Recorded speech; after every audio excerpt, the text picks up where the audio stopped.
I'm Barbara, 32F, and I've been married to Jimmy, 35M, for 4 years. We met in college when I was a sophomore and he was a senior. I was immediately drawn to his kindness and protective nature. We dated for 5 years before getting married in a small ceremony surrounded by close friends and family. Jimmy and I have always had a good relationship, but lately we've been having some serious issues because of Jimmy's younger brother, Brent, 29M. To understand the situation better, I need to give you some background on their family dynamics. Jimmy and Brent lost their parents in a car accident when Jimmy was 18 and Brent was 12.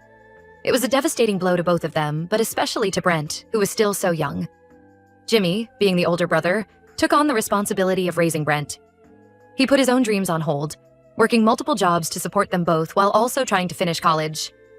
This experience created an incredibly strong bond between the brothers, but it also established an unhealthy dynamic where Jimmy feels overly responsible for Brent's well-being, often at the expense of his own needs. And now, our marriage. Brent has always struggled with independence and responsibility. Throughout his 20s, he bounced from job to job, never really settling into a career. Jimmy was always there to bail him out financially or use his connections to find Brent new opportunities. I've lost count of how many times Jimmy has lent Brent money that was never repaid. Despite my concerns about this pattern, I tried to be supportive. I knew how important Brent was to Jimmy, and I wanted to be a good sister-in-law. But over the years, I've watched Brent take advantage of Jimmy's generosity time and time again. The current situation started about 6 months ago when Brent's wife, Lisa, left him for another man. They had been married for just 2 years, and the split was messy and painful. Brent fell into a deep depression, started drinking heavily, and eventually lost his job as an accountant due to frequent absences and mistakes. At first, I was sympathetic. Divorce is hard, and I understood that Brent was struggling. Jimmy and I invited him over for dinner regularly, listened to him vent about Lisa, and tried to encourage him to seek therapy or join a support group. But as weeks turned into months, it became clear that Brent wasn't making any effort to improve his situation. Last month, Brent showed up at our doorstep late one night, clearly drunk and emotional. He told us that he couldn't afford his rent anymore and begged us to let him stay with us, just for a little while, until he got back on his feet. Jimmy immediately said yes without even glancing in my direction. I was blindsided and upset that Jimmy made this decision unilaterally, but I bit my tongue in the moment. Later that night, when Brent was asleep on our couch, I tried to talk to Jimmy about setting some ground rules and a timeline for Brent's stay. Jimmy brushed off my concerns, saying we needed to be there for Brent in his time of need. Reluctantly, I agreed to let Brent stay with us, thinking it would only be for a few weeks. But it's been over a month now, and Brent shows no signs of leaving or even trying to find a job. He sleeps until noon every day, leaves messes all over the house, eats our food without contributing anything, and spends most of his time playing video games or watching TV. I work from home as a graphic designer, and having Brent around all day is incredibly disruptive. He's loud, he interrupts me constantly, and he's even started using my office when I'm not in there, claiming he needs the space to job hunt, though I've never actually seen him apply for anything. I've tried talking to Brent about cleaning up after himself and looking for jobs, but he just makes excuses or empty promises. When I bring it up with Jimmy, he defends his brother and says we need to be patient because Brent is going through a hard time. But I feel like we're enabling Brent's laziness and irresponsibility at this point. The final straw came last week. I had an important client meeting via video call, so I asked Brent to please be quiet and stay out of the office for a couple of hours. He agreed, but halfway through my call, he barged into the office, clearly drunk, and started rummaging through my desk drawers, muttering about needing a pen. I was mortified and had to abruptly end my call. When I confronted Brent about his behavior, he got defensive and accused me of being uptight and unsympathetic to his situation. I lost my temper and told him that his behavior was unacceptable and that he needed to start looking for his own place. Brent stormed out of the house and, of course, called Jimmy to complain about how mean I was being. When Jimmy got home that evening, instead of backing me up, he accused me of being heartless and abandoning family in their time of need. He said I don't understand because I'm an only child and don't know what it's like to have siblings. We got into a huge fight about it. I pointed out all the ways Brent has been taking advantage of us and disrupting our lives. Jimmy countered by bringing up all the times his family welcomed me for holidays when my own parents were being difficult. My relationship with them has always been strained. He said he never complained when my college friend stayed with us for a week last year, when she was visiting town. I felt like Jimmy was completely missing the point. Hosting someone for a week is very different from letting them move in indefinitely with no end in sight. I told Jimmy that I love him, but I can't continue living like this. Our home doesn't feel like our own anymore with Brent here all the time. I said that Brent needs to move out by the end of the month. Jimmy got even angrier at this ultimatum. He accused me of trying to come between him and his brother and said that if I force Brent out, I'll be damaging their relationship irreparably. He stormed out of the house and didn't come back until late that night. He's barely spoken to me since then, except to reiterate that he won't kick Brent out. I'm at my wit's end here. I feel torn because I know Brent is struggling, but I also feel like we've done enough to help him already, and he's taking advantage of our kindness. I don't want to come between brothers, but I also don't want to be a doormat in my own home. Am I the asshole for wanting to kick my brother-in-law out? What should I do in this situation? Update 1. Thank you all for your responses and advice. I really appreciate the support and different perspectives you've offered. It's given me a lot to think about. After reading your comments, I decided to try one more time to have a calm, rational discussion with Jimmy about the situation. I waited until we both had a day off work and Brent was out of the house. I made Jimmy's favorite breakfast and suggested we have a picnic in the park where we had our first date, hoping the nostalgic location might help him remember our relationship's importance. At the park, I calmly explained how disruptive and stressful it's been having Brent living with us. I shared specific examples of how his behavior has affected my work and our home life. I emphasized that while I sympathize with Brent's struggles, I don't think we're actually helping him by letting him freeload indefinitely. I also opened up about how hurt I've been feeling by Jimmy's dismissal of my concerns and his accusation that I don't understand sibling relationships. I reminded him of how supportive I've been of his relationship with Brent over the years, despite my own complicated family history. To my surprise, Jimmy actually listened this time. As we talked, he began to open up about his own conflicted feelings. He admitted that he knows Brent has been taking advantage of the situation, but he feels trapped by guilt and obligation. He confessed that every time he tries to talk to Brent about finding a job or moving out, Brent brings up their parents' death and how Jimmy promised to always take care of him. Jimmy broke down, crying as he shared how scared he is of losing Brent, the only blood family he has left. He's terrified that if he pushes Brent too hard, Brent might start drinking even more heavily or do something drastic. Jimmy revealed that Brent has made vague comments about not wanting to go on that have really worried him. I was shocked by this information. I had no idea Brent had been emotionally manipulating Jimmy to this extent. It made me see the situation in a new light, and I felt a renewed sense of compassion for both brothers. After a long, emotional conversation, Jimmy and I agreed that we need to find a way to help Brent that doesn't involve him living with us indefinitely. We decided to give Brent 2 more months to get a job and find his own place. In the meantime, we're going to set some firm house rules. Brent must contribute to groceries and household expenses. He needs to do his share of chores around the house. He must actively apply to jobs every day and show us proof of his applications. No more drinking in the house. He needs to respect my work hours and stay out of my office. Jimmy agreed to have a serious talk with Brent about these expectations and the 2-month timeline. He also promised to look into resources for addiction counseling and therapy for Brent, recognizing that his brother needs professional help that we can't provide. I felt cautiously optimistic after our conversation. Jimmy and I seemed to be on the same page for the first time in weeks, and I was hopeful that we could work together to improve the situation.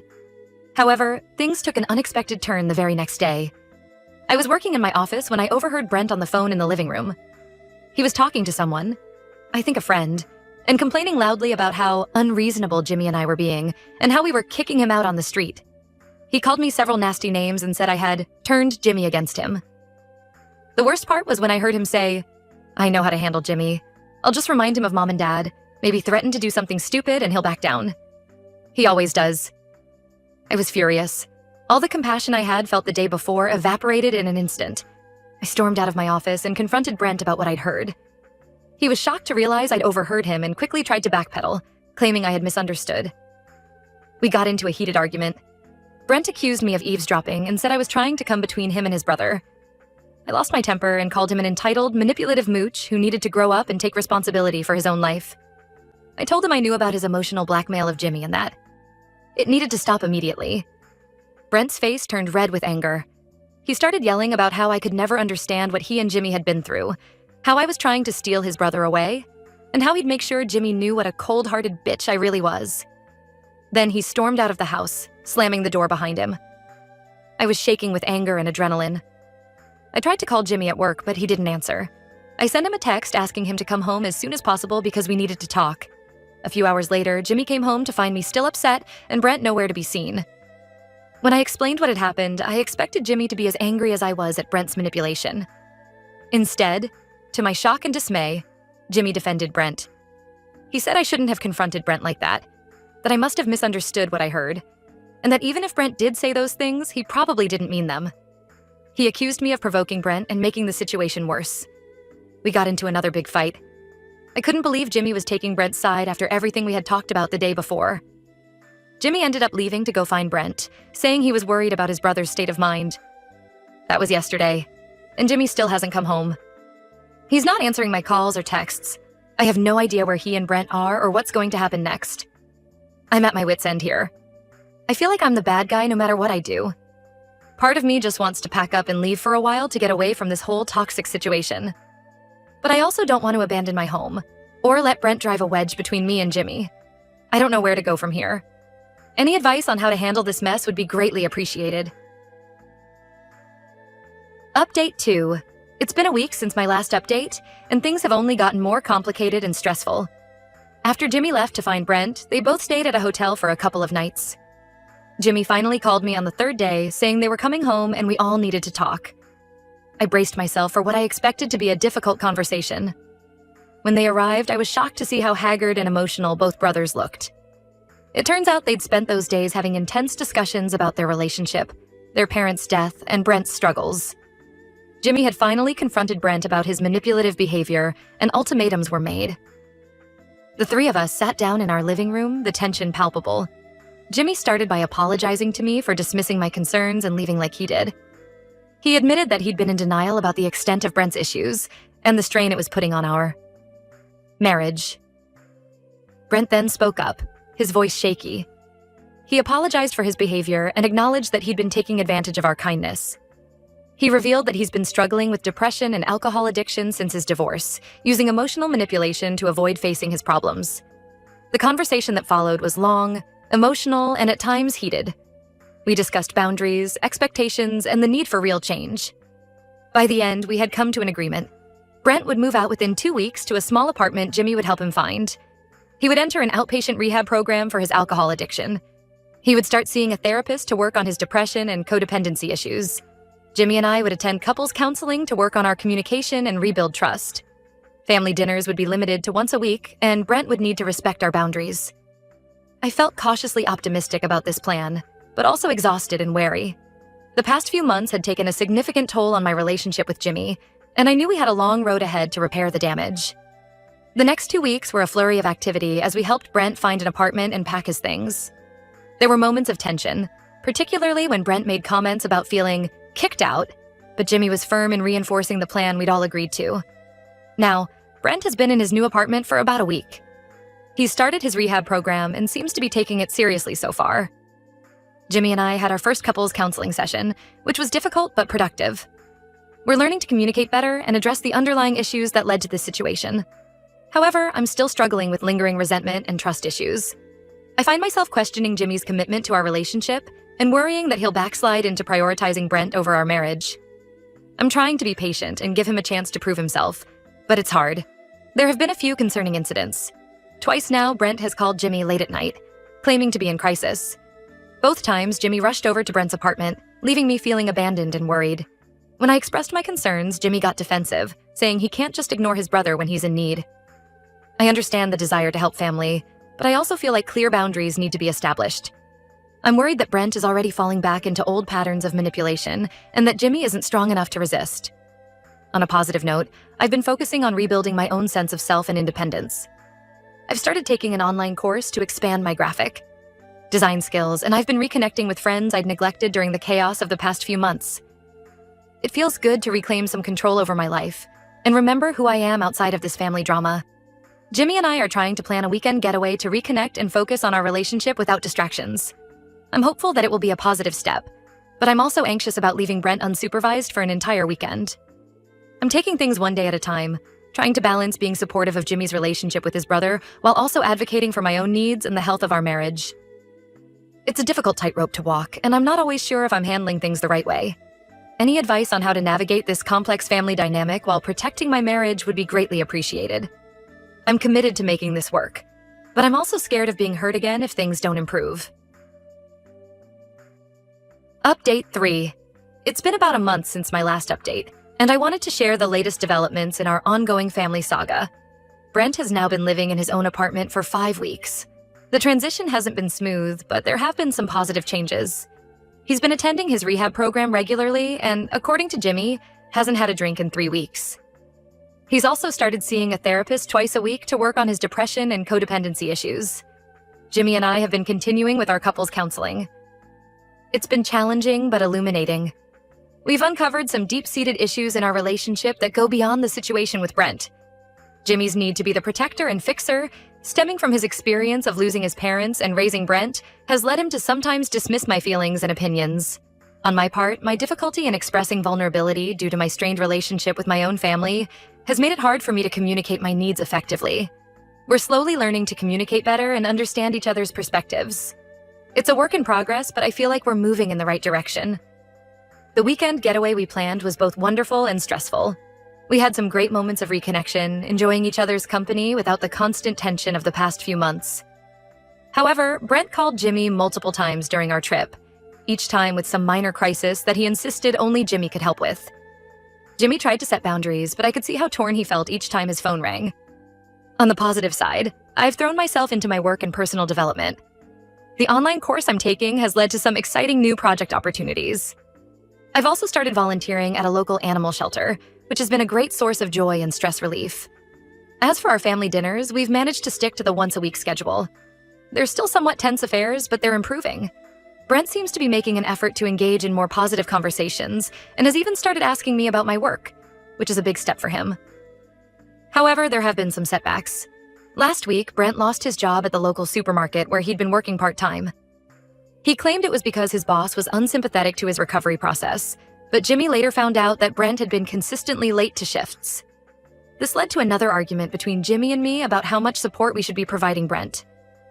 I'm trying to be patient and understanding, but I still find myself feeling resentful at times.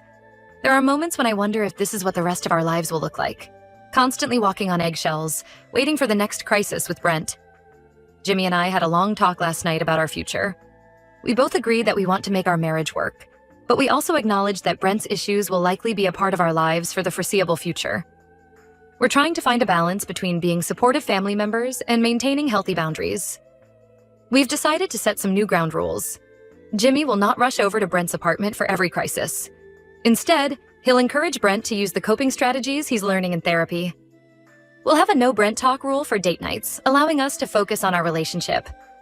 I'll be more involved in discussions about how we support Brent rather than Jimmy making one-sided decisions. I'm cautiously optimistic about these changes, but I know we have a long road ahead of us. I love Jimmy, and I want to support him, but I also need to make sure I'm taking care of myself and my own needs. As we move forward, I'm trying to take things one day at a time. Some days are better than others. I'm learning to celebrate the small victories, like Brent making it through a family dinner without any drama, or Jimmy and I having a disagreement without it turning into a big fight about his brother. I'm not sure what the future holds for us, but I'm committed to doing the work to make our marriage stronger. At the same time, I'm also trying to build a life for myself outside of this family drama, focusing on my career and personal interests. Thank you all for your support throughout this journey. Your advice and perspectives have been invaluable. I'll update again if there are any significant changes in our situation.